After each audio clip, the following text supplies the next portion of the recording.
Christians around the world are celebrating the central event of their faith, Easter, the holiday that marks what Christians believe is the resurrection of Jesus 3 days after his crucifixion.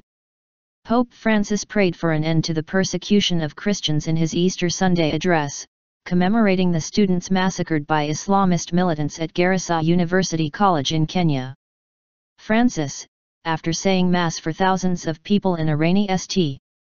Peter's Square, delivered a mostly sombre Urbi et Orbi, to the city and the world, message.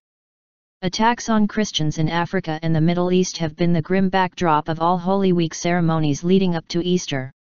We ask Jesus, the victor over death, to lighten the sufferings of our many brothers and sisters who are persecuted for his name, and of all those who suffer injustice as a result of ongoing conflicts and violence, and there are many, he said. The Pope spoke as churches in Kenya, where Al-Shabaab gunmen massacred nearly 150 people, singling out Christians for point-blank executions, turned to armed guards to protect their congregations on the most important day of the Christian liturgical year. May constant prayer rise up from all people of goodwill for those who lost their lives. I think in particular of the young people who were killed last Thursday at Garissa University College in Kenya, for all who have been kidnapped, and for those forced to abandon their homes and their dear ones, Francis said. Rainy Easter Mass. The 78-year-old Argentine Pope, celebrating the third Easter of his pontificate, spoke from the central balcony of St. Peter's Basilica after saying a Mass below for tens of thousands of people wearing plastic ponchos and holding umbrellas against the driving rain. Calling for peace in Libya, where last February, Islamic State militants beheaded 21 Egyptian Coptic Christians, the Pope called for an end to the present absurd bloodshed and all barbarous acts of violence. He prayed for peace in Syria, Iraq, and Yemen, Sudan, South Sudan, the Democratic Republic of Congo and Nigeria, where Boko Haram Islamist militants have also targeted Christian churches. We ask for peace and freedom for the many men and women subject to old and new forms of enslavement on the part of criminal individuals and groups, he said. Peace and liberty for the victims of drug dealers, who are often allied with the powers who ought to defend peace and harmony in the human family. And we ask peace for this world subjected to arms dealers, who make their money from the blood of men and women, he said. Just about the only positive part in the Pope's address was a reference to the deal reached in Switzerland last week between Iran and the international community on a framework for a nuclear accord.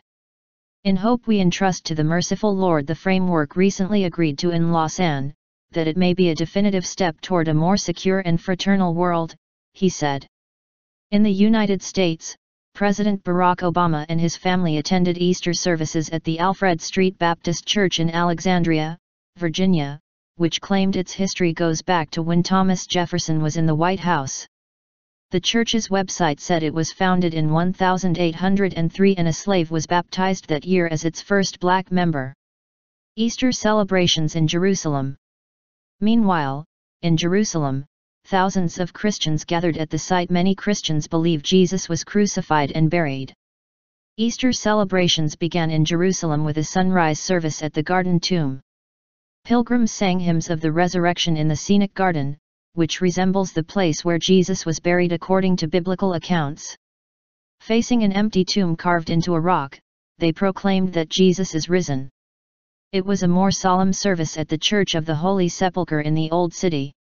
Priests and monks in festive robes chanted the Easter liturgy in front of the ancient stone tomb revered by Christians as the place where Jesus rose from the dead. Pilgrims came from all over the world. I have had an amazing spiritual experience here in Jerusalem as the place that Christ chose to come, said Rick Keller is from Atlanta, Georgia in the United States.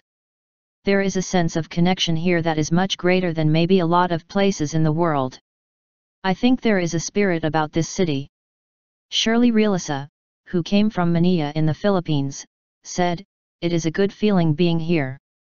It is divine and magical. The atmosphere is good, very peaceful. Everybody is smiling, everybody is inviting." Jerusalem is packed with both Christian and Jewish pilgrims as Easter coincides this year with the week-long biblical holiday of Passover.